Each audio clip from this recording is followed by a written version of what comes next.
Good morning everyone. Start करते हैं हमारे आज के सेशन को। हमारा आज का जो सेशन है ये हमारा थर्ड सेशन है, तीसरा हमारा लेक्चर है सिंचाई और जल निकास का। आज हम सिंचाई की विधियों के बारे में पढ़ेंगे और फिर अगले लेक्चर के अंदर हम जल निकास के बारे में डिस्कस करेंगे। सिंचाई की विधियां कल हमने लास्ट में लिखी थी, बस पढ़ा कुछ भी था उनके बारे में, लेकिन उससे पहले सिंचाई के बारे में सारी जानकारी हम इकट्ठा कर चुके हैं कि सिंचाई क्या होती है, कैसे हमारे पौधों को फायदा करती है, सिंचाई का मेजरमेंट यानी सिंचाई को जब निर्धारण किया था कि सिंचाई कितनी करनी चाहिए, वो सब बातें हम हमारे पिछले 2 लेक्चर के अंदर कर चुके हैं। आज हम पढ़ेंगे सिंचाई की विधियों के बारे में। और पढ़ने से पहले एक छोटी सी बात आपको और भी बोल दूंगा। क्या छोटी सी बात बोल दूंगा? वो ये, वैसे तो मुझे नहीं पता ये लेक्चर आप लाइव ले रहे हो तो अभी ले रहे होंगे, वरना रिकॉर्डिंग तो इसकी 1 महीने 2 महीने 3 महीने के बाद भी बच्चे देख रहे होंगे। तो अगर आप रिकॉर्डिंग देख रहे हैं तो पॉसिबल है मैं लेट हूं, लेकिन हाँ अगर आप लाइव देख रहे हैं तो मैं सही समय पे एक बात बोल रहा हूं। वो ये बोल रहा हूँ कि इस टाइम क्या हुआ ना, पहले जब मैं क्लास ले रहा था तो ये क्लास जो थी मेरे ऑनलाइन वाले स्टूडेंट्स को और साथ साथ जयपुर ब्रांच के अंदर जो स्टूडेंट्स हैं उनको दोनों को सेम टाइम पे मिलती थी।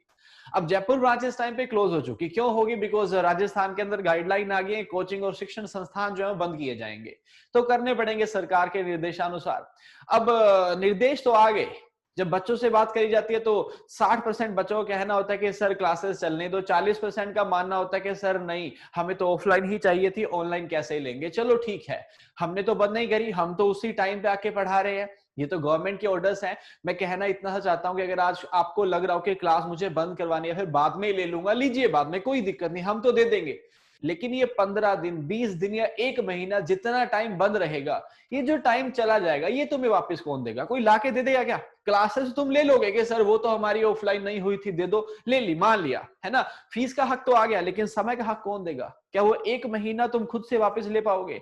तो ध्यान रखिएगा, ये चीज बांध लीजिएगा अपने पास। जिनको मंजिलें दिखती है ना, उनको डिस्ट्रैक्शन नहीं दिखते अपने साथ कि मेरी लाइफ में बहुत प्रॉब्लम्स हैं, मेरा तो फोन खराब हो गया, रात को सो नहीं पाया था, हमारे आंधी चल रही है, ये सब फालतू बातें हैं। भूख लग रही है, नींद आ रही है, सब फालतू बातें हैं ये। अगर मंजिल दिख रही है, मंजिल तो आपको दिख ही रही है, इसीलिए आपने एडमिशन लिया, आप वीडियो को देख रहे हैं तो इसीलिए देख रहे हैं कोई ना कोई मंजिल आपके पास है। अगर मंजिल है ना, तो ये मंजिल में आने वाली बाधाओं पे ध्यान मत दो।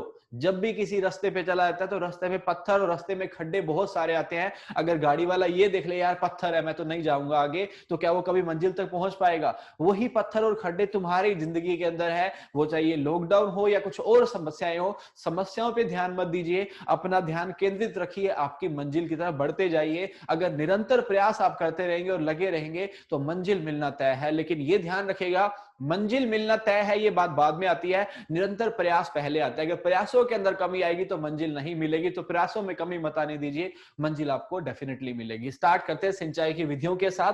कल हमने सिंचाई की विधियों के बारे में यहां तक पढ़ा था, हमने लिखा था ये वाला भाग कि इस जो सिंचाई की बात करते हैं, यहां अंग्रेजी भाषा में लिखा गया है, लेकिन चिंता मत कीजिएगा, मैं सब हिंदी में ही समझाऊंगा।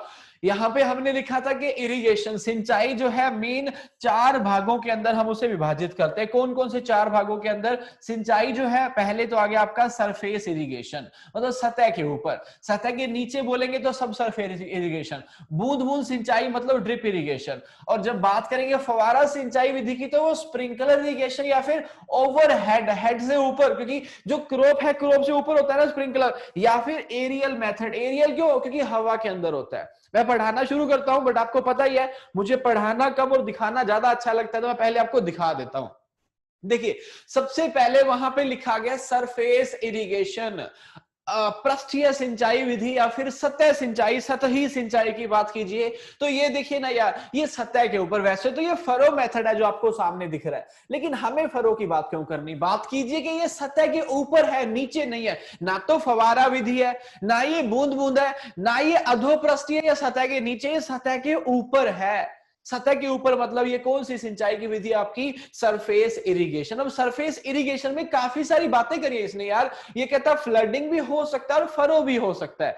कैसे होता है फ्लडिंग और फरो? जरा सामने देखे, ये है वाइल्ड फ्लडिंग, अनियंत्रित प्लावन विधि। वाइल्ड फ्लडिंग, कोई मेड़ नहीं बनाई हुई है, कोई कुछ नहीं बनाया, पूरे खेत में पानी को बहा दिया गया, ये आपका फ्लड मेथड है। इसे वाइल्ड फ्लडिंग, अनियंत्रित प्लावन या फिर फ्री फ्लडिंग कह देते हैं। क्यों कहते हैं? क्योंकि यहां रोक टोक नहीं है, कोई मेड़े नहीं बनाएगी, कोई क्यारियां नहीं बनाई है, पूरे खेत में जा रहा है। इससे बहुत पानी का नुकसान होता है और साथ साथ फसलों का भी नुकसान होता है, क्योंकि जब फसलों को पानी ज्यादा मिलेगा तो उनकी जो ऊंचाई है, जो हाइट है, वो बढ़ जाएगी और कीटों का और आपकी बीमारियों का आक्रमण उनके ऊपर क्या होगा? ज्यादा होगा। ये कौन सी है? ये आपकी आगे जो आ गई है, यहां पे आप देख पा रहे हैं, यहां हमने क्या किया? प्लॉट बना दिया है, छोटे छोटे प्लॉट्स बना दिए गए। देखिए यहां पे क्या पढ़ा था हमने, जब बात करते हैं किसकी? फ्लडिंग की, तो भाई एक तो आता है आपका वाइल्ड फ्लडिंग, मतलब अनकंट्रोल्ड है, कुछ भी उस पर रोक टोक नहीं है। फिर आ गया बॉर्डर मेथड, जब हम खेत के अंदर बॉर्डर बना देते हो, ऐसे मेड़े बना देते हो, क्यारियां बना देते हो, वो क्या आता है? Border method.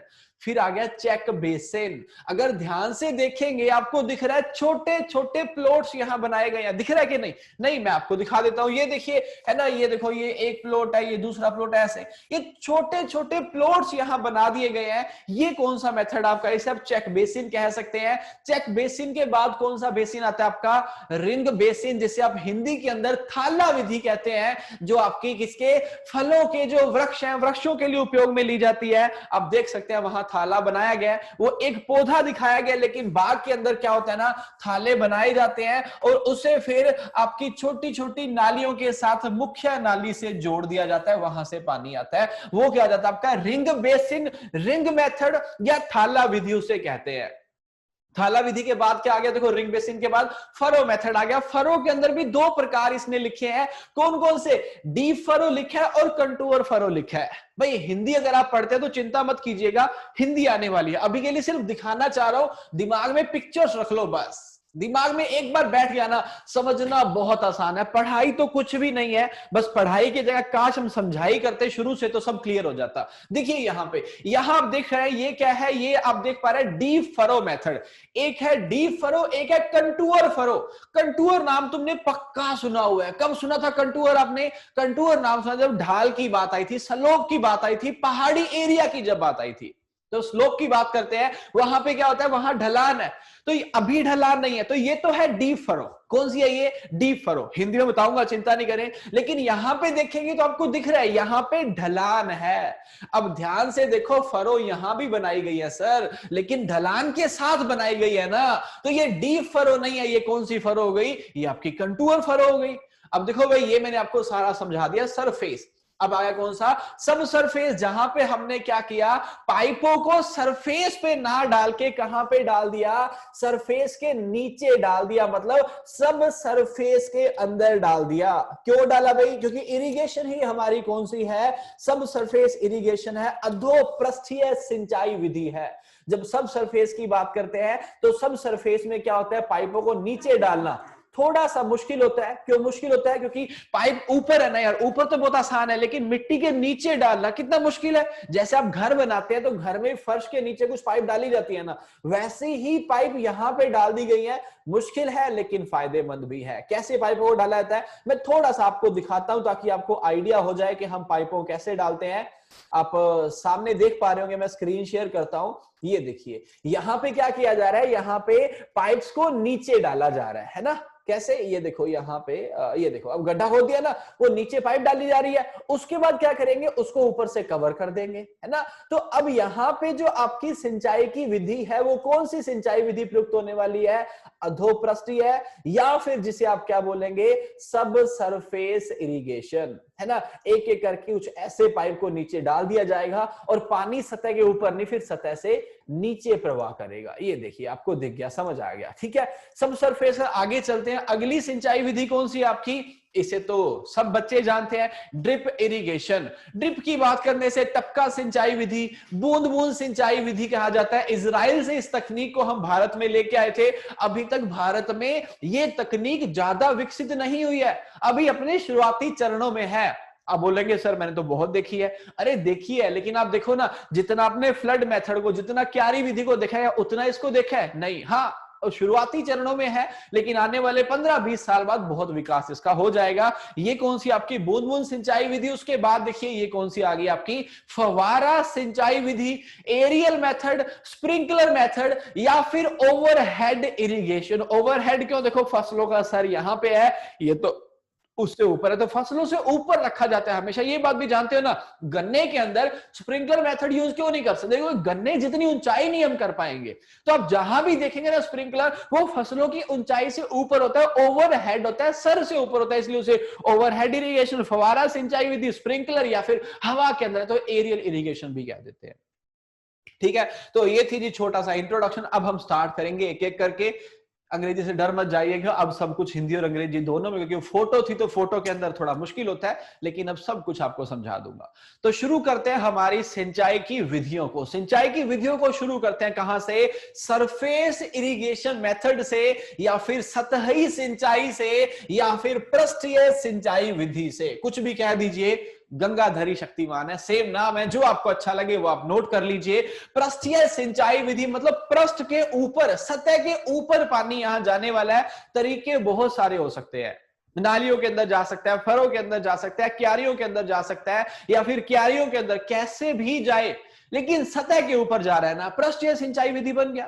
तो पृष्ठीय सिंचाई विधि में क्या था, इस विधि में पानी को भूमि की सतह पर दिया जाता है। कहां पे देते हैं, सारे लोग बोलिए प्लीज, है ना। आप बोलेंगे तो बोलने का मतलब आपको मैंने बताया हुआ है, बोलने का मतलब तुम सामने वाले से बातें कर रहे हो। तो जब बातों बातों में सब कुछ सीख जाओ तो फिर शांत होके क्यों करना। तो सब लोग बोलिए, पानी को कहां पे दिया जाता है एवरीवन, ऑफ कोर्स सरफेस या फिर सतह के ऊपर हम पानी को देते हैं। तो वही इसने कहा कि सरफेस इरिगेशन में पानी को सतह पर दिया जाता है, परंतु मृदा पर पानी जिस विधि से दिया जाता है वो निर्भर करती है अलग अलग बातों पे। कौन कौन सी बातों में, वह खेत की आकृति, आपका खेत आकार में कैसा है, छोटा है, बड़ा है, समतल है, मैदानी है, डिपेंड करता है ना। उसके बाद वहां पे मृदा संरचना या फिर सोयल स्ट्रक्चर कैसा है ना। स्ट्रक्चर बहुत सारे होते हैं, कुछ ऐसे स्ट्रक्चर होते हैं जो बहुत भुरभुरे होते हैं, कुछ ऐसे जो बहुत कठोर होते हैं, मतलब हार्ड होते हैं, तो मृदा संरचना पे निर्भर करता है। सोयल टेक्सचर, हिंदी में बोलूंगा तो मृदा कणाकार इसे कहते हैं, मृदा कणाकार पर निर्भर करता है। उगाए जाने वाले फसल एवं जल की पर्याप्त मात्रा को ध्यान में रखकर किया जाता है। इस विधि को दो भागों में बांटा जा सकता है, बांटेंगे, लेकिन अभी के लिए समझ जाओ कि हम क्या कर रहे हैं, सतह पे सिंचाई कर रहे हैं, लेकिन सतह पे सिंचाई करने से पहले बहुत सारी बातों का ध्यान रख रहे हैं कि मेरे खेत की आकृति कैसी है, मेरे खेत में मृदा संरचना कैसी है, मेरे खेत में मृदा कणाकार कैसा है, और मैं खेत में कौन सी फसल उगाने वाला हूं। क्योंकि अगर आप बोलो बूंद बूंद सिंचाई विधि, तो क्या बूंद बूंद सिंचाई विधि को धान में या गेहूं में कर सकते हो क्या, क्यों नहीं कर सकते, उसके लिए उपयुक्त नहीं है ना। तो आपकी सिंचाई की विधि और साथ साथ वहां पे उगाई जाने वाली फसल, दोनों को आपको देखना पड़ेगा। कहता है इसको हम दो भागों में विभाजित कर सकते हैं, बताऊंगा। पहले यहां पे देख लो, आपको दिख रहा है पानी जो है पृष्ठ के ऊपर, सतह के ऊपर जा रहा है। ये सतह के ऊपर जो पानी जा रहा है बच्चों, ये क्या है, ऑफ कोर्स सही बोल रहे हैं, सरफेस इरिगेशन है, पृष्ठीय सिंचाई या फिर सतही सिंचाई है। अब जब फ्लडिंग की बात कर रहे हैं, है ना, फ्लडिंग कौन सा, फ्लडिंग मतलब जिसे प्लावन विधि कह देते हैं। फ्लडिंग का मतलब पानी को बहा दिया, बाढ़ की तरह, है ना, जैसे बाढ़ में पानी बहता है वैसे ही। तो दो तरीके की फ्लडिंग होती है, एक होती है अनियंत्रित फ्लडिंग मतलब अनकंट्रोल्ड फ्लडिंग, और एक होती है नियंत्रित। नियंत्रित और अनियंत्रित कैसे होगा, थोड़ा समझिएगा। कैसे समझेंगे, जिस रूम के अंदर आप बैठे हो वहां पे समझ जाओ। क्या हुआ, आपके पास पानी की बोतल है आपके पास होगी पानी की बोतल, और वो गलती से गिर गई। अब गलती से गिरी तो पानी फर्श के ऊपर यहां वहां बह जाएगा, कोई रोक नहीं पाएगा उसे, तो ये तो बह गया, ये तो अनियंत्रित था। लेकिन अगर मैंने क्या कर दिया, अगर मैंने क्या किया, यहां पे एक मेड़ बना दी। अब समझाने के लिए बोल रहा हूं, घर के अंदर कौन मेड़ बनाता है, लेकिन समझाने के लिए यहां पे एक मेड़ बना दी, बन गई मेड़, तो क्या पानी भी इससे आगे जा पाएगा, नहीं, यहां तक जाएगा ना। तो मतलब अब मैंने उस प्लावन को, उस फ्लडिंग को नियंत्रित कर दिया।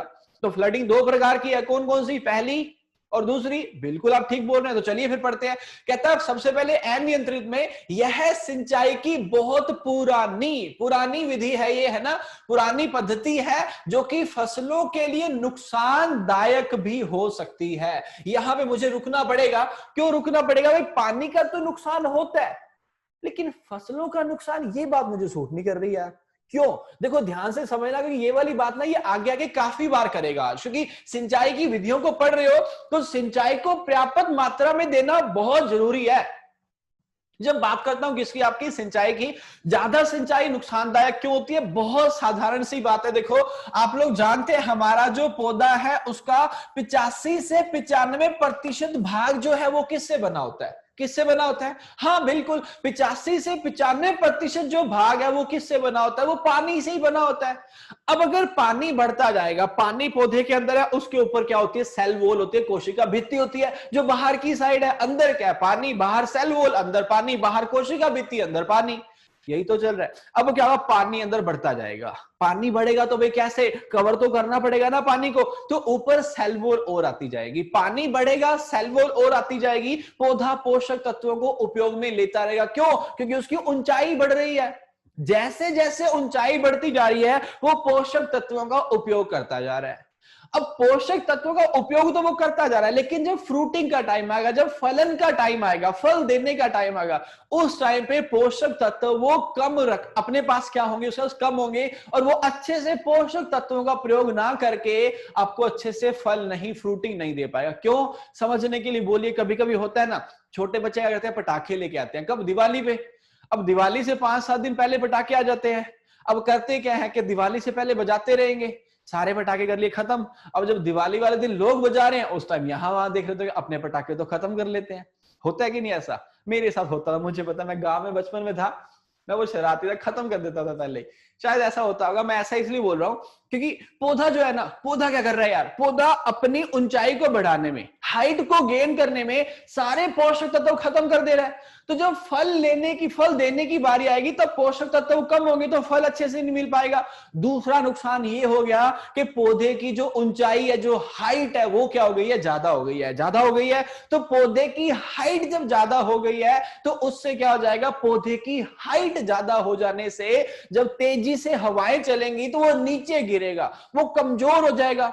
अब एक छोटी हाइट का स्वस्थ पौधा है, एक बड़ी हाइट का कमजोर पौधा है, तो बताओ कीटों का और बीमारियों का प्रकोप किस पे होगा? स्वस्थ पे कि कमजोर पे? ऑफ कोर्स कमजोर पे। तो क्या नुकसान हो रहा है? देखो फल भी, जो उत्पादन है वो भी अच्छे से नहीं हुआ और पौधा भी कमजोर हो गया, बीमारियों और कीटों का आक्रमण भी ज्यादा हो गया। तो क्या नुकसान हो रहा है? हाँ बिल्कुल हो रहा है। तो भाई ये वाली सिंचाई विधि जहां पानी ज्यादा दे, क्या वो फसलों के लिए नुकसानदायक हो सकती है? सारे लोग यस और नो बोलो। क्या नुकसानदायक हो सकती है?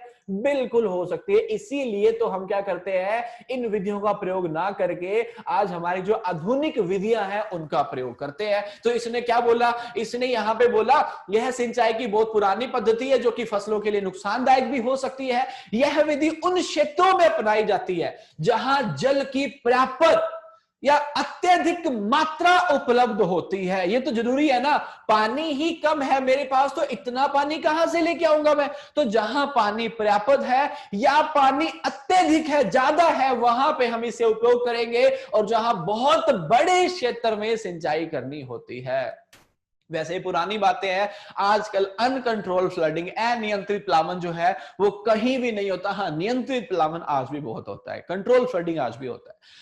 इस विधि में जल को खेत के ऊपरी हिस्सों से छोड़ा जाता है। ऊपरी हिस्सों मतलब क्योंकि ऊपर से जाएगा तभी तो आगे बढ़ पाएगा। वो ऊपर का मतलब ये नहीं कि पहाड़ों से छोड़ देते हैं, थोड़ी सी ढलान तो चाहिए। ऐसा भी तो होता है ना, जैसे देखो दो एग्जांपल लेता हूं। जैसे एक होता है हमारा, क्योंकि बार बार मैं कमरे का फर्श क्यों बोल रहा हूं, क्योंकि सतह की बात हो रही है ना। एक तो होता है हमारे कमरे का फर्श, एक होता है हमारे बाथरूम का, स्नान घर का, जहां पे हम नहाते हैं जाके, वहां का फर्श। अब वॉशरूम वाला जो फर्श होता है उसको ढलान दिया जाता है कि पानी एक साइड से निकल जाए। बट क्या कमरे के अंदर भी ऐसा होता है? नहीं, क्योंकि कमरे के अंदर पानी फैलाना ही नहीं है ना हमने। तो वो थोड़ी सी ढलान होनी चाहिए खेत में। क्यों होनी चाहिए? ताकि पानी एक जगह से दूसरी जगह बढ़ सके। तो ऐसा ही कह रहा है कि पानी को ऊपरी हिस्सों से देंगे। तो इस विधि में जल को खेत के ऊपरी ऊपरी हिस्सों से छोड़ा जाता है, जिससे वह जल ढाल के कारण खेत के निचले व अन्य भागों तक धीरे धीरे पहुंच जाता है। यह विधि चारागाह, धान एवं प्लेवा। प्लेवा क्या होता है? Pre sowing irrigation. जब हम बुआई करते हैं, बुआई से पहले प्लेवा करते हैं ना, प्लेवा मतलब सिंचाई करते हैं वो, तो बुआई से पहले जो सिंचाई करी जाती है उसे प्लेवा कहा जाता है। तो कहता ये जो विधि है ये चारागाहों में, धान के खेत में या प्लेवा करने के उपयोग में ली जाती है। यह विधि की सिंचाई दक्षता, इरिगेशन एफिशिएंसी केवल 30 से 40% ही मिलती है। नुकसान है इससे सिंचाई जल एवं पौध पोषक तत्वों की अधिक हानि होती है, अधिक मृदा क्षरण होता है, भूमि में पानी का असमान वितरण होता है, कुछ खेतों में अत्यधिक अंतरस्त्रवण मतलब पानी नीचे जाने से एवं खेत के उच्च क्षेत्रों में लवणीयता। जहां तो नीचे का क्षेत्र है, मतलब क्या है नीचे का, कि मान लो ये मेरा खेत है, यहां भूमि थोड़ी उठी है और यहां थोड़ी नीचे की साइड है, यहां तो पानी भर जाएगा, पानी नीचे जाएगा, लीचिंग होगी तो न्यूट्रिएंट को ले जाएगा। यहां जहां ऊपर है यहां पानी आएगा ही नहीं, लीचिंग होगी नहीं, तो यहां पे लवण एकत्रित हो जाएंगे, तो वहां से न्यूट्रिएंट चलेंगे, यहां पे लवण आ गए। दोनों ही बातें मेरे लिए अच्छी नहीं है। तो यस और नो लिखो जल्दी से कमेंट बॉक्स के अंदर। आपको क्या लगता है, क्या इस विधि का प्रयोग करना चाहिए? फटाफट से यस और नो। अगर पानी भी तुम्हारे पास अत्यधिक है, क्या तब भी इस विधि का प्रयोग करना चाहिए हमें? ऑफ कोर्स, आप लोग समझ गए हैं, पानी ज्यादा भी होगा तब भी इसको उपयोग में मत लाइए। परफेक्ट, ठीक है, आगे चलते हैं। नेक्स्ट यहां पे क्या बोला गया, अब नेक्स्ट खुद समझते ही हैं। जब अनियंत्रित प्लावन की बात करिए तो अगली हम नियंत्रित प्लावन की बात करेंगे, कंट्रोल फ्लडिंग की बात करेंगे। तो कंट्रोल फ्लडिंग में क्या कहता है, कहता जिस खेत में सिंचाई की जानी होती है उस खेत को सुविधाजनक आकार के प्लॉट्स में विभक्त कर लिया जाता है। भाई प्लॉट तो समझते हो ना, क्यारियां कह दो उसे यार, तो सुविधाजनक जितना तुम्हें चाहिए, छोटी क्यारी बना लो, बड़ी क्यारी जो आपको ठीक लगती है वैसी क्यारी बना लो। क्यों? क्योंकि अब हमें अनियंत्रित नहीं, अब हमें नियंत्रित काम करने हैं। तो नियंत्रित काम करने के लिए मेड़े बनानी पड़ेगी, मेड़े जब बनाओगी तो प्लॉट बन जाएगा। तो वही तो इसने कहा कि जिस खेत में सिंचाई की जानी होती है उस खेत को सुविधाजनक आकार के प्लॉट में विभक्त कर लिया जाता है। इस विधि में सिंचाई के पानी को मुख्य एवं सहायक नालियों के माध्यम से खेत में एक भाग के बाद दूसरे में छोड़ा जाता है, क्योंकि एक क्यारी भर जाएगी तो फिर दूसरी क्यारी में छोड़ देंगे। इस विधि में कुल सिंचाई जल की कम मात्रा की आवश्यकता होती है, पानी का समान वितरण होता है, भूमि का क्षरण नहीं होता है, इससे सिंचाई जल तथा पोषक तत्वों की हानि कम होती है। समझ गए? परफेक्ट, कोई दिक्कत नहीं है। कहता है कुल सिंचाई जल की कम मात्रा, अच्छी बात है ये वाली, है ना। उसके बाद पानी का समान वितरण, ये भी अच्छी बात है। भूमि का क्षरण कम होता है, होगा तो सही यहां पे लेकिन कम होगा। इससे सिंचाई जल तथा पोषक तत्वों की हानि तो होती है, लेकिन हानि क्या होती है? कम होती है। मतलब पढ़ के ये तो समझ आ गया कि सर इसको उपयोग में मत लेके आओ, किसको? आपके अनकंट्रोल को। लेकिन पानी पर्याप्त या अत्यधिक है तो इसको हम प्रयोग में ला सकते हैं। आगे क्या लिखा गया? पृष्ठीय सिंचाई विधि में सिंचाई जल को खेत तक ले जाने एवं अंतःस्त्रवण के कारण, मतलब परकोलेशन के कारण काफी अधिक नुकसान होता है। देखो फिर से आगे ना वही बात कि इस विधि में कहता है सिंचाई जल को खेत तक ले जाने में, क्योंकि जरूर थोड़ी कि मेरी जो जल है वो ट्यूबवेल मेरे खेत में लगा हुआ है, कहीं दूर से हो सकता है, और जरूर नहीं कि ट्यूबवेल से ही आ रहा है पानी, वो नहरों से भी आ सकता है, किसी और तरीके से भी आ सकता है। तो इस विधि में सिंचाई जल को खेत तक ले जाने में, वहां से खेत तक पहुंचाने में एवं अंतःस्त्रवण के कारण काफी अधिक नुकसान होता है। इस विधि में सिंचाई क्षमता, देखो पहले क्या बोला था, जब अनियंत्रित प्लावन करते हो तो सिंचाई क्षमता कितनी बोली थी? 30 से 40% ही आ रही थी, लेकिन अब थोड़ी सी बढ़ा दिया इसने। क्यों? क्योंकि अब अनियंत्रित अब नियंत्रित प्लावन कर रहे हो तो 40 से 50% तक मिल जाती है। सिंचाई नालियों में अस्तर लाइनिंग लगाने से सिंचाई क्षमता बढ़ाई जा सकती है। लाइनिंग मतलब कि सिंचाई नालियां जो है उसको कच्ची ना रख के पक्की बना लो तो क्या हो जाएगा? लॉस कम हो जाएगा, तो उससे भी हमें फायदा होने वाला है। फिर कहता नियंत्रित प्लावन विधि से सिंचाई विभिन्न तरह से की जाती है, जिसके विवरण निम्नानुसार है। अब नियंत्रित प्लावन हमने करना है। पहले तो यहां फोटो को अच्छे से देख लो, आपको दिख रहा है यहां पे क्यारियां बना दी गई हैं, दिख रही है क्यारियां सभी को। अब क्या पानी बह के पूरे खेत में यहां वहां जाता रहेगा? बिल्कुल नहीं, क्योंकि क्यारियां बनी हुई है। हाँ, क्यारी के अंदर तो बहेगा, लेकिन क्यारी से बाहर तो नहीं जाएगा। जाएगा कि नहीं जाएगा? यस और नो? Of course no.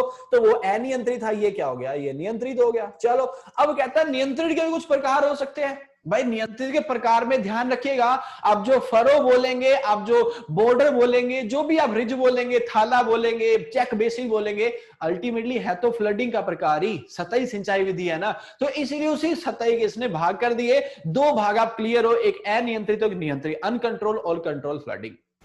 अब आ गया जी बॉर्डर स्ट्रिप मेथड पे, बॉर्डर इरिगेशन पे, सीमांत विधि पे, सीमांत पट्टी विधि पे, जो मर्जी कह लीजिए। तो border method, border irrigation, border strip method की बात करते हैं। क्या था इस विधि में? जमीन को कई लंबी समांतर पंक्तियों में, है ना, ये लो, ये ऐसे हमने क्या कर दिया, बॉर्डर बना दिए। वो देखो नीचे भी दिख रहा है आपको, खेत में बनाया गया ना।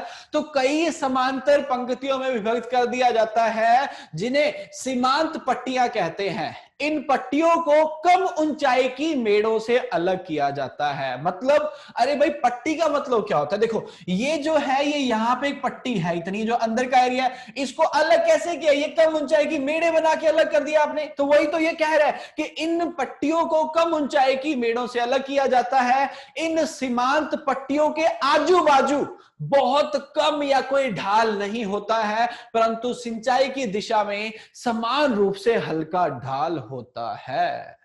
इस विधि की विशेषता यह होती है कि खेत को ऐसा समतल रूप दिया जाए जिससे सिंचाई की दिशा में जल का बहाव समान गहराई से हो।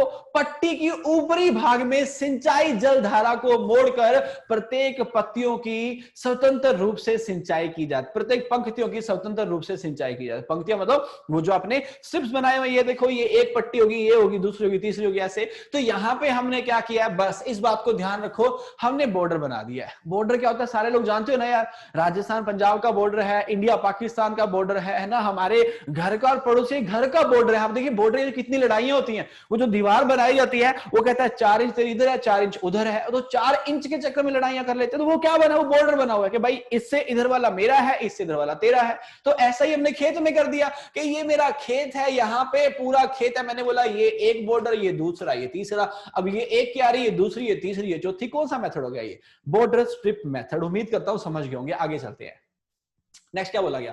नेक्स्ट बोला गया सीमांत पट्टी विधि या बॉर्डर स्ट्रिप मेथड से सिंचाई निम्न दो प्रकारों से की जा सकती है, की जाती है। कौन कौन से दो प्रकार भाई? बॉर्डर के अंदर देखो क्या था, एक तो हो सकता है सीधा सीधा border, straight border strip method, सीधी सीमांत पट्टी विधि। ये सीधी बातें पता कहां पे होती हैं? ये सीधी बातें होती है मैदानी क्षेत्रों में, मतलब समतल मैदानों के अंदर। ढलान वाले पहाड़ी क्षेत्रों में सीधी बातें नहीं है, वहां टेढ़ी बातें करनी पड़ती हैं। क्यों करनी पड़ती हैं? क्योंकि वहां काम ही टेढ़ा, सारा स्लोप है, वहां पे ढलान है, पहाड़ है वहां पे। लेकिन जहां पे नहीं है पहाड़, तो वहां पे कहानी सेट है, वहां सीधी बातें करो। तो कहता सीधी बात करता हूं, सीधी सीमांत पट्टी विधि, स्ट्रेट बॉर्डर स्ट्रिप मेथड। हम बॉर्डर मेथड का ही प्रकार पढ़ रहे हैं, तो दो मेथड बताएगा, एक स्ट्रिप स्ट्रेट आ जाएगा, एक कंटूर आ जाएगा। कंटूर कौन सा? वही वाला, ढलानों वाला। तो कहता जब सीमांत पट्टियों को खेत की सामान्य ढलान की दिशा में बनाकर सिंचाई करते हैं, तब यह सीधी सीमांत पट्टी विधि है। ढलान का मतलब पहाड़ों वाली ढलान नहीं है, वो वाली ढलान जो मैंने शुरू में समझाई थी कि घर के अंदर बाथरूम बनता है तो थोड़ी सी ढलान छोड़ी जाती है ताकि पानी एक कोने में एकत्रित हो जाए। तो खेत में होता है एक सिरे से दूसरे सिरे तक पानी जाए, थोड़ी सी ढलान हमें वहां रखनी पड़ती है। आगे कौन सा आ गया? समुच्चय सीमांत पट्टी विधि या फिर contour border strip method. Contour आ गया, पहले स्ट्रेट था, अब क्या है? अब कंटूर है। तो कंटूर में क्या है? जब सीमांत पट्टियां, वो जो बॉर्डर है, खेत की सामान्य ढाल की दिशा के लंबवत बनाई जाती हैं। अब जो ढाल है वहां पे, है ना, उस ढाल के साथ साथ बनाई गई है, तो वो क्या हो गया? कंटूर बॉर्डर स्ट्रिप मेथड हो गया। देख सकते हैं आप यहाँ पे।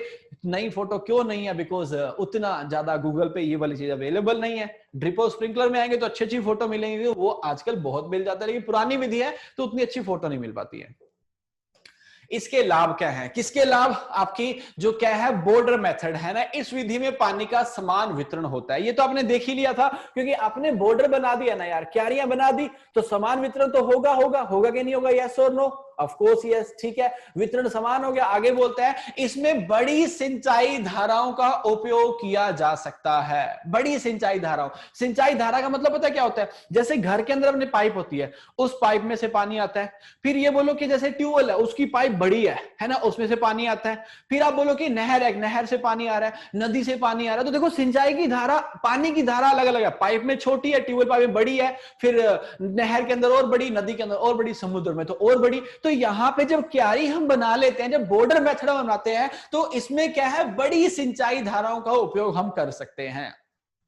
यह विधि क्यारी विधि से सस्ती है। क्यारी देखो, अब मैंने तो आपको ये समझा क्यारी बन गई, ये तो कहता है क्यारी से सस्ती है, तो बॉर्डर का मतलब क्या है ना कि हमने ऐसे डिवाइड कर दिया। और क्यारी विधि क्यों कह रहा है, क्यारी विधि आपकी जहां छोटे छोटे प्लॉट बनाएंगे, आगे जब लेक्चर कंप्लीट करेंगे तो सब आप समझ जाएंगे। यह विधि क्यारी विधि से सस्ती है क्योंकि क्यारी विधि में इसमें छोटे ऊंचाई की मेड़ों को आसानी से बनाया जा सकता है, जबकि क्यारी विधि में अधिक श्रम की आवश्यकता होती है, ज्यादा क्यारियां बनानी पड़ती हैं, जमीन की ज्यादा जगह जो है मेड़ों बनाने के अंदर चली जाती है, जमीन भी वेस्ट होती है, श्रम भी उसमें ज्यादा लगता है। इसमें जमीन कम जाएगी और श्रम भी हमारा कम लगेगा। यदि बाहरी निकासी नालियां उपलब्ध हो तो आसानी से पृष्ठीय जल निकास दिया जा सकता है। नालियां बना रखी हैं तो सतह से ही आप क्या कर सकते हो, जल को बाहर भी निकाल सकते हो अगर जरूरत है तो, मतलब जो अतिरिक्त जल है तो, नहीं है तो फिर कोई दिक्कत ही नहीं है। अब आते हैं जी चेक बेसिन पे, क्यारी विधि आ गई ना। क्यारी, अब देखो मैंने पहले बॉर्डर के अंदर भी क्यारी शब्द बोला था, यहां भी क्यारी आ गया, तो पहले क्यारी को क्लियर कर लेते हैं फिर पढ़ेंगे। देखो क्यारी का मतलब क्या है, मैंने पहले बॉर्डर के अंदर क्यों बोला आपको समझाने के लिए। जैसे खेत आपका ये है ना, इस खेत के अंदर क्या, अगर तो आप क्या कर दोगे, पूरे पानी चला दोगे ऐसे ही, तो ये तो हो गया अनियंत्रित प्लावन, वो तो करना नहीं है। तो बॉर्डर इरिगेशन में क्या हमने बॉर्डर बना दिए। अब देखो ये क्यारियां नहीं है एक्चुअली, तो समझाने के लिए हम क्यारियां बोल सकते हैं, लेकिन ये बड़े बड़े क्या है, पट्टियां हैं, पंक्तियां कह सकते हो सॉरी। तो ये आपकी क्यारियां नहीं है। क्यों नहीं है, क्योंकि क्यारियां छोटी छोटी हम बनाएंगे, उसे चेक बेसिन बोलेंगे। आप याद करो अपने घर के अंदर वेजिटेबल गार्डन या फिर आपके घर के अंदर सब्जियां आप जब लगाते हो, छोटी छोटी क्यारियां हम वहां बनाते हैं कि नहीं, ऐसे ही खेत में बनाएंगे छोटी छोटी क्यारियां। पढ़ता हूं मैं इसे, लेकिन आपको याद करवा दूं, मैंने शुरू के अंदर एक आपको फोटो दिखाई थी जहां छोटे छोटे प्लॉट बने हुए थे, वो छोटे छोटे प्लॉट ही तो क्यारियां थे। तो चेक बेसिन या क्यारी विधि की बात करते तो कहता, इस विधि के अंदर खेत को छोटी छोटी आयताकार क्यारियों में बांटा जाता है।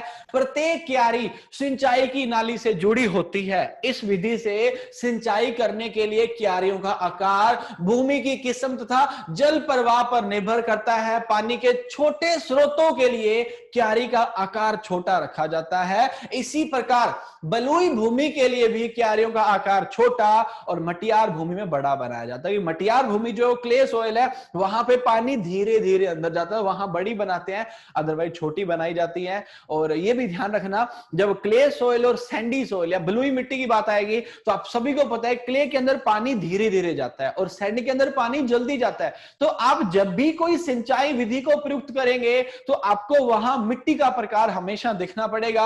अगला कहता है यह जो विधि है, कौन सी, चेक बेसिन, यह विधि गेहूं तथा कपास जैसी फसलों में जहां खेत समतल होते हैं, जहां जल प्रवाह कम होता है, वहां पे अपनाई जा सकती है। कौन सी, चेक बेसिन। कल हमने चेक बेसिन का जिक्र किया था, मैंने एक बच्चे को खड़ा भी किया था, उसके चेक शर्ट पहनी हुई थी, तो आप लोगों को चेक याद होगा। अब चेक नहीं, अब क्या आ गया, अब रिंग बेसिन आ गया, आपका थाला विधि आ गया। अब यहां पे देख सकते हैं, कुछ आप देख पा रहे हैं, ऐसे ऐसे थाले बने हुए हैं पेड़ों के चारों ओर, पेड़ों के चारों ओर नहीं, पेड़ों के पास, है ना, और वो क्या है, एक नाली से जुड़ा हुआ है। अब ये जो नालियां है किसी मुख्य नाली से जुड़ी होंगी जहां से इनको पानी मिलता है।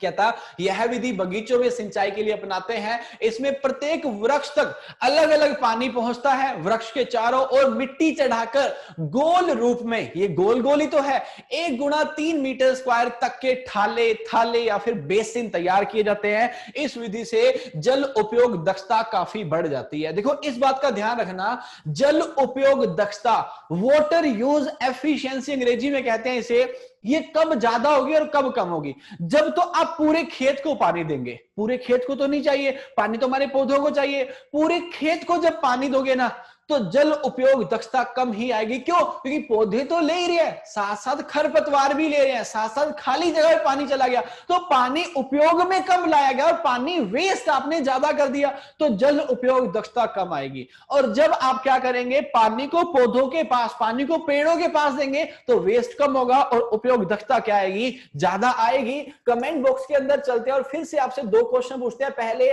उन सिंचाई विधियों के नाम लिखो जो सिंचाई विधियां पूरे खेत को पानी देती है, फर्क ही नहीं पड़ता पौधे को मिल रहा है नहीं मिल रहा, पूरे खेत को पानी देती है। उन सिंचाई विधियों का नाम लिखिए जल्दी से।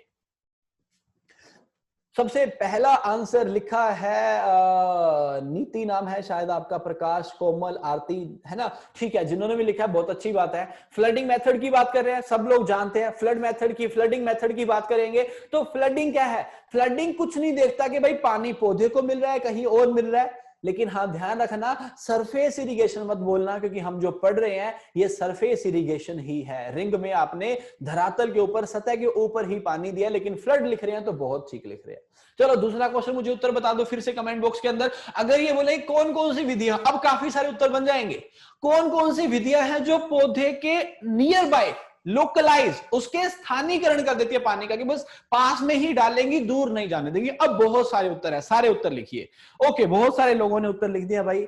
निधि, आशा, लकी, देवानंद, जितने भी हैं बहुत अच्छे बच्चे हैं, सब जो आंसर लिख रहे हैं। भाई यहाँ पे क्या हो सकता है? यहाँ पे आपका रिंग बेसिन हो सकता है जो अभी आप पढ़ रहे हैं। आपका स्प्रिंकलर, स्प्रिंकलर चलो वैसे फैला देता है, चलो स्प्रिंकलर नहीं बोलूंगा, बट ड्रिप हम बोल सकते हैं, क्योंकि ड्रिप भी ऐसा ही करता है जड़ों के पास। तो जब आप रिंग बेसिन की बात करेंगे और आपके ड्रिप की बूंद बूंद सिंचाई की बात करेंगे, ये तो बिल्कुल पौधों के पास ही पहुंचाती है। स्प्रिंकलर छिड़काव करता है, वो तो पूरी जगह पे फैला देता है। लेकिन अब आप समझ गए, यस और नो फिर से लिखो। क्या आपको ये वाली बात समझ आई कि जल उपयोग दक्षता कम और ज्यादा कैसे हो रही है? कि फ्लडिंग के अंदर कम क्यों है और जबकि आपका रिंग बेसिन के अंदर ज्यादा क्यों है? क्या ये बात समझ आ गई सभी को? यस और नो समझ आ गई तो मतलब फिर आप बड़े अच्छे से समझ पा रहे हो, नहीं आई तो फिर गड़बड़ है। चलिए धन्यवाद, लगभग सब लोगों ने, कोई एक आधा बच्चा लिख रहे तो अलग बात है, बट जहां तक दिख रहे हैं सब लोग यस लिख रहे हैं, मतलब आपको समझ आ रहा है। चलिए, करना कुछ भी नहीं है, जब क्लास चल रही है तो नोट मत किया करो, लेकिन नाम नाम नोट करते रहा करो कि रिंग बेसिन है, चेक बेसिन है। जब क्लास खत्म होगी ना, सिर्फ 5 मिनट और दे देना, एक बार दिमाग से दोबारा पूछना ये क्या है, ये क्या है, ये क्या है। एक आधी बात बीच में जो समझ नहीं आई होगी ना, फिर से कंफर्म कर लेना, उसी टाइम सारा लेक्चर याद हो जाएगा। लेकिन अगर क्लास एंड होते ही छोड़ दिया, नोटबुक रख दी, फिर अगली बार जब उठाओगे ना बहुत सारे डाउट आ जाएंगे। चलिए परफेक्ट है जी, आपको समझ आ गया। आगे चलते हैं, अब बेसिन वेसिन की बातें खत्म करते हैं, है ना? बेसिन बहुत होगा, पकौड़े बनाते, नहीं सॉरी यार, बेसिन थोड़ी है, ये तो बेसिन है। क्या यार, कुछ भी क्लास में बातें करते रहते तुम लोग। अब बात की करते हैं, अब बात करते हैं फरो मेथड की। राइट, बेसिन हो गया हमारा, चेक भी हो गया हमारा, रिंग भी हो गया। अब आते हैं फरो में। अब फरो के अंदर भी 2 फरो आएंगी। कौन सी? एक डीप आ जाएंगी, एक आपकी पहाड़ी क्षेत्र वाली फरो आ जाएंगी। दिखाई है पहले, आपको दोबारा भी दिखा देंगे। फरो में कहता, फरो या फिर हिंदी में भाई साहब से कूड़ सिंचाई विधि। कूड़ जानते हैं ना, कूड़ क्या होता है? फरो होता है भाई, कूड़, है ना? तो कूड़ सिंचाई विधि या फरो इरिगेशन की बात करते हैं तो कहता है कूड़ सिंचाई मेड़ों पर बोई जाने वाली फसलें जैसे आलू, शकरकंद, गन्ना, चुकंदर आदि में जल देने की सबसे अच्छी विधि है। भाई मेड़ों पर बोई जाने वाली फसलों के लिए सबसे अच्छी विधि कौन सी है? फरो मेथड, है ना? सबसे अच्छी विधि है कूड़ सिंचाई। निम्नलिखित 2 प्रकार की हो सकती है। पहले कहा था ना 2 प्रकार की, एक तो आ गया गहरी कूड़ सिंचाई, deep furrow method. Deep furrow method में क्या था? यह विधि 0.5%, 0.5% से अधिक ढाल वाली भूमि के लिए उपयुक्त नहीं है। देखो ढाल 0.1, 2, 3, 4 तक है तो बात चलेगी, लेकिन 0.5 से ज्यादा ढाल है ना, वहां कहता उपयुक्त नहीं, क्योंकि वो ढलान होगी फिर यार, वहां ऐसा नहीं कर पाएंगे। तो कहते 0.5 तक है तो काम चल जाएगा, वहां डीप फरो बना लो। यह विधि 0.5 से अधिक ढाल वाली भूमि के लिए उपयुक्त नहीं है, क्योंकि अधिक ढाल पर इस विधि को अपनाने से मृदा अपरदन का भय रहता है। कूड़ की लंबाई, कूड़ की जो लंबाई है वो डिपेंड करता है भूमि किस्म कैसी है, मतलब कौन से प्रकार की मृदा है, भूमि पर ढाल कितना है, तथा जल प्रवाह पर निर्भर करती है। छोटे स्रोत से सिंचाई करने पर कूड़ की लंबाई हल्की भूमियों में 45 मीटर तथा भारी भूमियों में 300 मीटर तक रख सकते हैं। हल्की भूमियां मतलब जहां सैंड होगा, और भारी भूमियां मतलब जहां क्ले या फिर मृतिका या मटियार भूमि होगी। आगे चलते हैं, इसे आपने समझ लिया, ये आपका क्या हो गया जिसे आप देख पा रहे हैं, ये आपका डीप फरो इरिगेशन हो गया। ये समतल मैदानों में डीप के बाद दूसरा जो है वो समोच्च कूड़ विधि या कंटूर फरो मेथड। पढ़ने से पहले देख लो, चीजें देखने से बहुत जल्दी याद होती है। अब आपको समझ आ गया, क्योंकि यहां ढलान अधिक है। कहता है यह भूमि का ढाल 20% से अधिक हो तो सिंचाई के लिए समोच्च कूड़ विधि, कंटूर फरो मेथड अपनाई जा सकती है। ऐसी स्थिति में प्रत्येक कूड़ में मतलब फरों में, प्रत्येक फरों में पानी ले जाने के लिए सिंचाई की मुख्य नाली के स्थान पर सिंचाई के लिए नलिकाओं का प्रयोग किया जा सकता है। नलिकाएं क्यों? क्योंकि मुख्य जो नाली है ना, वहां से पानी फैल जाएगा, बाहर निकल जाएगा, तो वहां पे नाली ना बना के नली का प्रयोग करो। नली और नाली में क्या फर्क है? नाली मतलब जो बना दिया आपने, नली मतलब पाइप, आपकी पाइप का प्रयोग करेंगे तो पाइप से पानी का नुकसान नहीं, पानी आराम से पहुंच जाएगा। तो दो प्रकार के कूड़ या फिर आपके फरो हो गए, डीप फरो हुआ, एक कंटूर फरो हुआ, समझ गए होंगे, या फिर समोच्च फरो हो गया, और दूसरा आपका क्या हो गया? दूसरा आपका गहरी कूड़ सिंचाई होगी। तो फरो भी हो गया हमारा, बेसिन भी हो गया, और इसी के साथ साथ हमारा क्या हो गया? सतही या फिर सरफेस इरिगेशन भी हो गया। सरफेस खत्म, लेकिन खत्म ऐसे नहीं करना, समझ के खत्म करना है। सरफेस के अंदर पहले हमने पढ़ा था फ्लडिंग। कितने प्रकार की फ्लडिंग थी? 1 2 3, कितने प्रकार की? 2 प्रकार की। कौन कौन सी? एक अनकंट्रोल, दूसरी कौन सी? कंट्रोल। उसके बाद पढ़ा हमने बॉर्डर। बॉर्डर के अंदर क्या किया था? बड़े बड़े बॉर्डर बना दिए थे, मतलब बड़ी बड़ी क्यारियां बना दी थी। उसके बाद हमने पढ़ा चेक बेसिन। चेक बेसिन में क्या था? छोटी छोटी क्यारियां बनाई थी। फिर उन्होंने रिंग बेसिन, जहां पे थाला विधि में पेड़ों के चारों ओर हमने थाले बना दिए थे। फिर हमने क्या पढ़ा? फिर पढ़ा फरो मेथड। फरो के अंदर समतल मैदानों में डीप फरो, जबकि पहाड़ी क्षेत्रों में कंटूर फरो हमने बना दिया।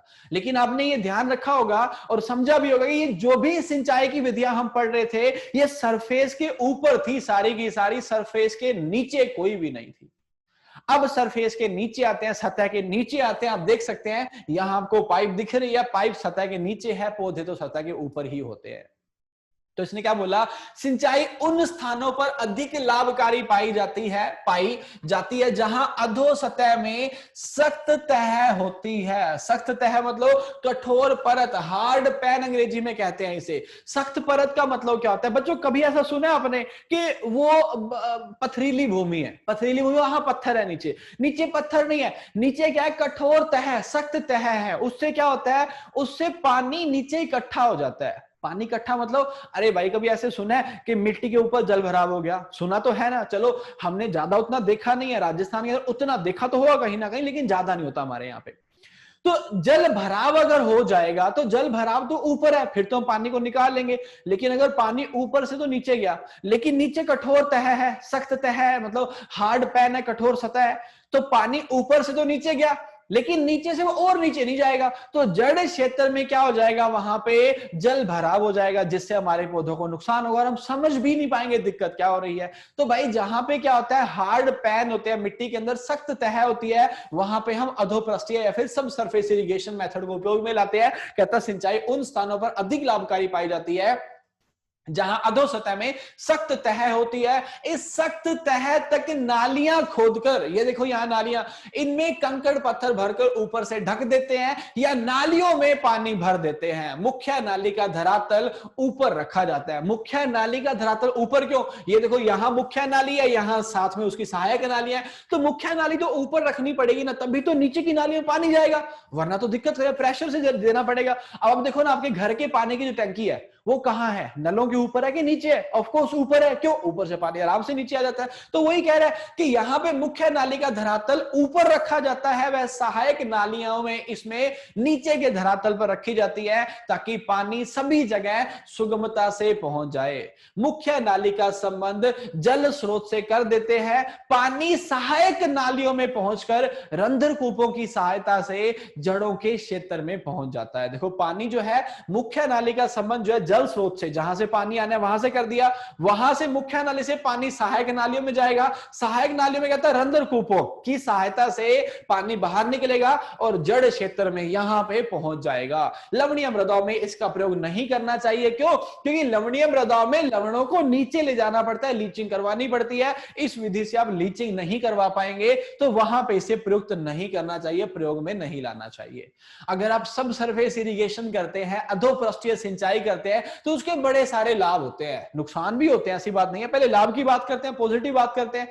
कम से कम जल से अधिक क्षेत्र की सिंचाई कर सकते हैं, अर्थात जल उपयोग दक्षता या क्षमता बढ़ती है। देखो अगर आप ध्यान से सुन रहे हो ना, मैंने आपको कहा हुआ है कि पढ़ने की जरूरत ही नहीं पड़ती, चीजें समझनी होती हैं। अगर आप समझ रहे हो तो देखो, कम से कम जल से अधिक सिंचाई कर सकते हैं और जल उपयोग क्षमता बढ़ जाती है। एक बार अपने दिमाग से पूछो, क्या ये दोनों लाइनें, ये वाली और ये वाली, आपस में तुम्हें समझ आ गई? अगर आ गई तो मतलब तुम समझ रहे हो अच्छे से। पानी हम कम प्रयोग में ले रहे हैं तो हमारी दक्षता बढ़ेगी, पानी तुम अगर ज्यादा प्रयोग में लोगे तो दक्षता क्या हो जाएगी, कम हो जाएगी, है ना। भारत की जल उपयोग दक्षता की बात करते हैं ना, भारत की मतलब पूरे इंडिया की बात कर रहा हूं, जरा फिर से कमेंट बॉक्स में बताओ, भारत की बात करें, इंडिया की बात करें तो हमारी वाटर यूज एफिशिएंसी या जल उपयोग दक्षता कितनी है, पूरे इंडिया की बात कर रहा हूं। अलग अलग मेथड की पढ़ेंगे, हाँ ठीक है ना। अरे कोई 138% पे चला गया है भाई साहब, 138% अब क्रॉपिंग इंटेंसिटी पे चले गए हैं, है ना, क्रॉपिंग इंटेंसिटी नहीं, मैं वाटर यूज एफिशिएंसी, ठीक है। बाकी जो 3540 लिख रहे हैं, क्योंकि इन चीजों का एग्जैक्ट डेटा हमारे पास नहीं होता, तो ऐसा ही है, पहले 30 से 40% लिखा जाता था, आजकल थोड़ी बढ़ गई है, तो 35 से 40 क्या, तो क्या दिक्कत वाली बात है, क्योंकि एग्जैक्ट डेटा इसका कहीं नहीं है, किताबों के अंदर लिखा गया तो 5-5 साल 6-6 साल पहले क्या है वो, तो लगभग 35 से 40% हमारी जल उपयोग दक्षता है। इससे आप लोग समझ सकते हैं कि पानी को हम कम नहीं यूज कर रहे हैं, हम पानी को ज्यादा उपयोग ले रहे हैं, इसीलिए तो उपयोग दक्षता हमारी कम हो रही है। फिर कहता कि अगर आप अधोपृष्ठीय सिंचाई करोगे तो वाष्पीकरण से सिंचाई जल की हानि नहीं होगी, क्योंकि वाष्पीकरण होना ही नहीं है, क्यों, क्योंकि पानी तो जड़ से तरह से नीचे है। फिर कहता प्रक्षेत्र पर लेआउट में खेत का क्षेत्र नष्ट नहीं होता है, क्योंकि आप अगर ऊपर सतह पे सिंचाई करते हैं, क्यारियां बनाते हैं, बॉर्डर बनाते हैं, या फिर ड्रिप वाली पाइप ही डालोगे, तो भाई खेत का कुछ ना कुछ क्षेत्र तो जाएगा, ये तो नीचे डाल दिया तो खेत का कोई भी क्षेत्र नष्ट नहीं होगा। सिंचाई की नालियां आवश्यकता पड़ने पर जल निकास के काम में लाई जा सकती है, पानी खड़ा है तो उन्हीं नालियों से पानी निकाला भी जा सकता है। भू परिशरण क्रियाओं में कोई बाधा नहीं आती, आपको टिलेज करनी है, भू परिशरण करना है तो करो ना, खेत के ऊपर, नालियां तो नीचे है, कोई दिक्कत नहीं करेंगे। सिंचाई जल की कीमत कम पड़ती है, क्योंकि पानी कम उपयोग में लाना तो कीमत भी कम पड़ेगी, समय व श्रम की बचत होती है, मृदा कटाव की कोई संभावना नहीं है, क्योंकि पानी ऊपर आएगा ही नहीं, जड़ क्षेत्र में मिलेगा। तो ये तो सारे हो गए फायदे, लेकिन नुकसान भी है इसके। नुकसान क्या है, सबसे पहला नुकसान तो यह कि चिकनी भूमियों के लिए प्रयुक्त नहीं है। आप बोलेंगे क्यों, क्योंकि देखो हम पानी को नीचे दे रहे हैं, पानी नीचे दे रहे हो, लेकिन वो ऊपर कैसे पहुंच रहा है, केशिकीय गति से, कैपिलरी एक्शन से। वाटर कैपिलरी एक्शन जानते हैं ना, एक पानी तो वो होता है जो परकोलेशन होके नीचे चला जाता है, एक वो जो हमारे सूक्ष्म रंध्रों के अंदर स्वतंत्र रूप से क्या करता है, गति करता रहता है, तो वो वाला पानी यहाँ पे वो गति करता रहेगा। तो भाई चिकनी मिट्टियों के अंदर वो गति बहुत कम होती है, तो चिकनी मृदाओं के लिए, क्ले सॉइल के लिए उपयुक्त नहीं है, वहां नहीं कर सकते। प्रारंभिक लागत सिंचाई नालियों के तैयार करने में अधिक है, ये बड़ी दिक्कत है यार, किसान छोटा है, पैसे उतने है ही नहीं, कितने भी फायदे गिनवा लो, लेकिन पैसा जो लगना उतना उसके पास है ही नहीं, ये नुकसान हो गया। कटाव युक्त व ढाली क्षेत्रों में उपयुक्त नहीं है, जहां पे ढलान है वहां पे आप काम नहीं, पाइप पे कैसे डालोगे, ऐसे डालोगे तो पानी तो नीचे चला जाएगा। तो समतल मैदानों में तो कर सकते हो, ढलान वाले मैदानों में आपकी सब सरफेस इरिगेशन नहीं हो सकती। सिंचाई के पानी के साथ कीटनाशी व रोगनाशी दवाइयों का प्रयोग नहीं हो सकता, क्योंकि अब जड़ों में जाने वाली है यार, तो काम उतना अच्छे से नहीं हो सकता। सब सरफेस इरिगेशन, नालियां, पाइप आदि रुक जाने व खराब होने पर इनकी मरम्मत आदि में कठिनाई आती है, व मरम्मत में खर्च अपेक्षाकृत अधिक होता है। ये समझने के लिए ये समझ लो कि मान लो हमारा क्या है, बिजली वाला कुछ काम खराब हुआ घर में, कोई लाइट खराब होगी, अगर तो तार बाहर है फिर तो कोई दिक्कत नहीं है, काटो और लगा दो तो खुद भी कर सकते हो, लेकिन अगर तार दीवार के अंदर है, अब तो काम खराब हो गया ना, दीवार तोड़नी पड़ेगी, तार निकालनी पड़ेगी, खर्चा बढ़ जाएगा, तो वही यहां इसने कहा। फिर कहता है कैपिलरी एक्शन, केशिका क्रिया से भूमि की निचली सतहों के लवण जड़ों में पहुंचकर पौधे को हानि पहुंचा सकते हैं, वह भूमि लवणीय बन सकती है, क्योंकि पानी नीचे ही रह जाएगा, भूमि लवणीय में से प्रयोग ही नहीं करते, पहले ही लिख दिया था। तो ये सारे क्या हो जाएंगे, नुकसान आपके सब सरफेस इरिगेशन के। आगे चलेंगे, बात करेंगे सर्ज इरिगेशन की। सर्ज क्या होता है, ये नई विधि है, सब लोगों ने नहीं सुनी होगी, ज्यादा नहीं सुनी है, थोड़ा सा समझना है आपको, और समझने के लिए थोड़ी सी बातें करनी पड़ेगी। क्या बातें करनी पड़ेंगी, बातें कुछ ऐसी कि देखो आपने क्या कर दिया, पानी भर दिया खेत के अंदर, भर दिया पानी, जैसे ये देखो ये पानी डाल रहा जा रहा है ना, यहां हमने फरों के अंदर जो ये कूड़ है यहां पे हमने पानी भर दिया। पानी भरने से क्या होगा बच्चों, पानी अब ऊपर खड़ा हुआ है, पानी खड़ा तो अंदर जाएगा, अवशोषित होगा, अवशोषित के बाद जितना पानी तो हमारी मृदा धारण कर सकती है, मतलब सोइल जितना पानी होल्ड कर सकती है वो तो करे ही करेगी, बाकी पानी कहां जाएगा, बाकी पानी नीचे चला जाएगा, क्या हो जाएगा, वहां से परकोलेशन हो जाएगा। तो एक बात बताओ, अगर हमारी जो मृदा है, जो सोइल है, उसका जो इनफिल्ट्रेशन रेट है वो कितना है, 10 लीटर पर सेकेंड है, समझाने के लिए बोल रहा हूं, कम ज्यादा कितना भी हो सकता है, पहले तो समझ लो ये क्या है। इनफिल्ट्रेशन रेट का मतलब वो कितना पानी अवशोषित कर सकती है, वो कितना कर सकती है पर सेकंड 10 लीटर पानी। समझाने के लिए बोल रहा हूं, 1 लीटर हो सकता है, 50 लीटर भी हो सकता है ना। 10 लीटर पर सेकंड पानी अवशोषित कर रही है। मैं आपको 4 ऑप्शन दे रहा हूं, आप जरा मुझे बताइएगा आपको क्या लगता है मुझे कितना पानी देना चाहिए पर सेकंड। 4 ऑप्शन आपके सामने है, 8, 10, 12 और 14। जरा कमेंट बॉक्स के अंदर फिर से बताओ, अगर आपके खेत की जो इनफिल्ट्रेशन रेट है वो तो है 10 लीटर प्रति सेकंड की, तो आप कितना पानी प्रति सेकंड देना पसंद करेंगे? 8, 10, 12 या 14? मुझे पता है कंफ्यूजन नहीं होगी, लेकिन 2 ऑप्शन के अंदर आपको कंफ्यूजन होगी।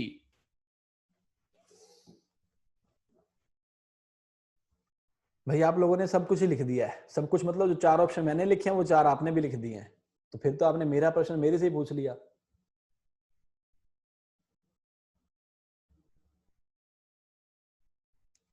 ओके, सही उत्तर की बात की जाए, करते हैं।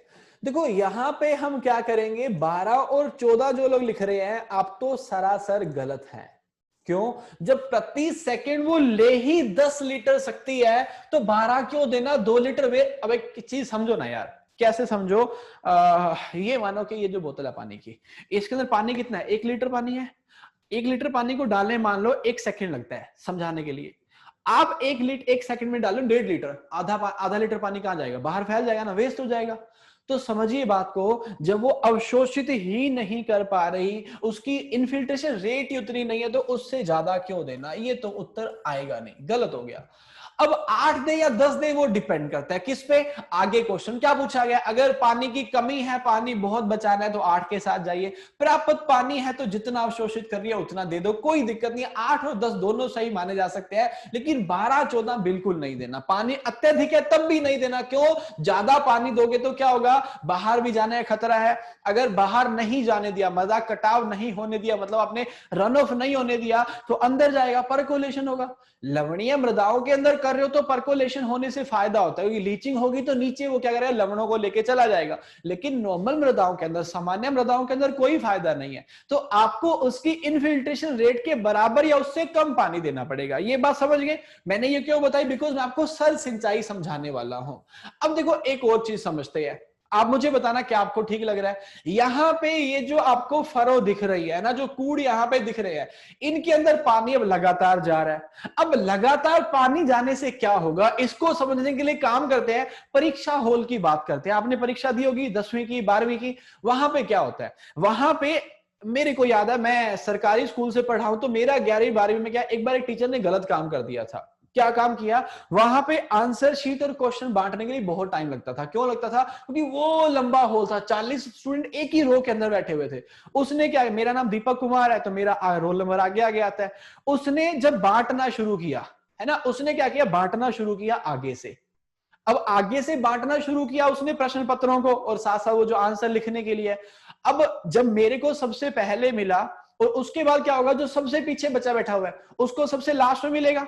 अब वापिस जब इकट्ठा करना शुरू कर रहे हो, वो क्या होना चाहिए, वो मेरे से ही होना चाहिए ना, बिकॉज मुझे सबसे पहले मिला था, तो मुझसे ही सबसे पहले लो, ताकि पीछे वाले बच्चे को जो सबसे लास्ट में मिला उसको सबसे लास्ट में ही लिया जाए। उसने गड़बड़ कर दिया, चलो वो बात अलग है। मैंने ये बात क्यों समझाई आपको, ये वाली बात मैंने इसलिए बोली, देखो ये जो क्षेत्र है, इनको तो पानी सबसे पहले मिल रहा है कि नहीं मिल रहा? यहां से जो कूड़ मान लो आगे जा रहा है, यहां पे इसको पानी सबसे लास्ट में मिला। अब जैसे ही पानी यहां से जाता जाता यहां तक पहुंचा, हमने इस कूड़ को बंद कर दिया, इस फरो को बंद कर दिया, बोला ये फरो तो भर गया। अब आपको नहीं लग रहा ये गलत काम हो गया है ना, कि इस वाले क्षेत्र को बहुत पानी, इस बेचारे को तो अभी आया ही था और हमने बंद कर दिया। क्या तुम्हें लग नहीं रहा कि गलत हो गया है? लग रहा है कि नहीं लग रहा? यस और नो, थोड़ा सर हिला के बोलिए। गलत हुआ ना, पानी शुरू में ज्यादा मिला, बाद में कम मिला, तो थोड़ा सही करना चाहिए। अब सही करने के लिए क्या कर सकते हैं, मुझे तो नहीं पता, वो आप बताओगे, क्योंकि सर जो आपके लिए नया है तो मैं इसलिए कहानी के रूप में समझाना चाह रहा हूं, ताकि अब सबको समझ आ जाए। हम ये भी तो कर सकते हैं ना, कि पानी जब दे रहे हैं, थोड़ा सा पानी दो, फिर पानी को बंद कर दो, पानी बंद किया, अब क्या हुआ, पानी आपने यहां से बंद किया, लेकिन आपको पता है अगर पानी यहां से निकल के यहां तक पहुंचा था तो पानी रुकेगा नहीं, पानी आगे बढ़ेगा। आपने वहां से बंद कर दिया लेकिन वो बढ़ेगा धीरे धीरे। अब ऐसे बढ़ता बढ़ता, जब आपने बंद किया वो यहां तक था, अब बढ़ता बढ़ता वो यहां तक आ गया, आपने फिर से चालू किया, फटाफट से पानी यहां पहुंचेगा, आगे बढ़ना स्टार्ट कर, आपने फिर से बंद कर दिया लेकिन पानी आगे बढ़ेगा, है ना। ऐसे तो हम इसे क्या बोल देते हैं, हम इसे ऑन ऑफ बोल देते हैं। ऑन ऑफ क्यों बोल रहा हूं, क्योंकि हमने क्या किया ना, पानी को पहले चलाया, फिर बंद किया, चलाया फिर बंद किया, तो वो ऑन ऑफ हो गया ना। तो एक तो हो गया ऑन ऑफ, और दूसरा कंटिन्यूस पानी जो हम हमेशा से देते हैं। तो इतनी देर से हम कहानियां, ये बातें जो कर रहे हैं, आपको क्या लगता है, क्या आपको इरिगेशन जो है वो ऑन ऑफ करनी चाहिए या फिर कंटिन्यू? दोनों में से एक शब्द कमेंट के अंदर लिख दो जो तुम्हें ठीक लग रहा हो। हमें कोई मतलब नहीं है सर्ज क्या होता है वो पढ़ेंगे, लेकिन जो तुम्हें ठीक लग रहा है वो बता दो मुझे, क्या ऑन ऑफ करना चाहिए या लगातार मतलब कंटिन्यू करना चाहिए? अगर तुम ऑन ऑफ लिख रहे हो तो मतलब तुम कहानियों को समझ रहे हो।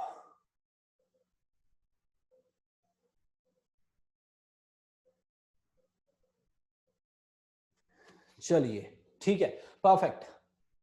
तो बच्चों देखो होता क्या है, आप जो लिख रहे हैं ना ऑन ऑफ, आप बिल्कुल ठीक लिख रहे हैं। ऑन ऑफ से पानी कम देना पड़ेगा, पानी की बचत ज्यादा होगी। हम तो यही चाहते हैं ना कि हमारे पानी की बचत हो। तो सर्ज इरिगेशन क्या होता है, पढ़ने से पहले इसको देख लेते हैं जरा। सबसे नीचे वाला देखिए, नीचे पानी लगातार जा रहा है, और जो ऊपर दिखाया जा रहा है वहां पानी लगातार नहीं, पानी रुक रुक के ऑन ऑफ वाले तरीके से जा रहा है। तो अब आप देख पा रहे हैं कि वो लगातार जो जा रहा है सबसे नीचे, वो बढ़ता जा रहा है, बढ़ता जा रहा है, वहां पानी ज्यादा उपयोग लाना पड़ेगा। जो ऊपर आप कर रहे हैं वहां पे आप पानी लगा रहे हैं मतलब ऑन कर रहे हैं, फिर बंद कर दे रहे हैं मतलब ऑफ कर दे रहे हैं, वहां पे आपको पानी की मात्रा कम प्रयोग में लेनी पड़ेगी। और पानी जो है इनफिल्ट्रेशन रेट के अकॉर्डिंग जाएगा, मतलब जितना मिट्टी अवशोषित कर सकती है उतना ही मिलेगा। तो पानी का प्रयोग कम होगा और पानी की जो वेस्टेज है वो भी कम होगी।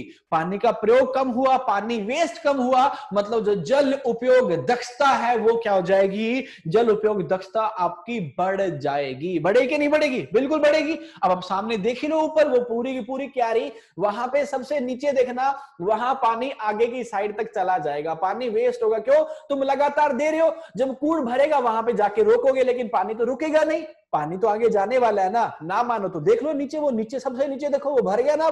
अब भरने वाला है, अब हम पानी को बंद करेंगे सबसे नीचे। सबसे ऊपर तो हम बंद कर चुके हैं, वो धीरे धीरे पहुंच जाएगा पानी, कोई दिक्कत नहीं है। लेकिन यहाँ पे देखिए, अब आप देख पा रहे हैं उस वीडियो के अंदर, आपको दिख रहा है थोड़ा थोड़ा पानी आगे की साइड में जा रहा है। खेत आपका खत्म हो गया लेकिन पानी आगे गया है। तो क्या पानी आपने वेस्ट किया? यस, पानी आपका वेस्ट हुआ है, ज्यादा प्रयोग हुआ है, जल उपयोग दक्षता आपकी कम हुई है। और ये जो वीडियो आप देख रहे थे, ये कोई वीडियो नहीं था, यही आपका सर्ज इरिगेशन था। सर्ज इरिगेशन को पढ़ेंगे हमारे अगले लेक्चर में। अभी के लिए टाइम हो गया हमारी अगली क्लास का, बट हाँ इसके बाद थोड़ा सा ही रह जाता है। सर्ज रह गया, फिर स्प्रिंकलर रह गया, स्प्रिंकलर के बाद आपका क्या आ जाएगा, ड्रिप आ जाएगा, ड्रिप के बाद लेक्चर आपका खत्म हो जाएगा, है ना। तो 15 से 20 मिनट का ही रह गया, अभी पूरा कर देता मैं, लेकिन अब टाइम और अगली क्लास का तो अभी नहीं कर पाऊंगा।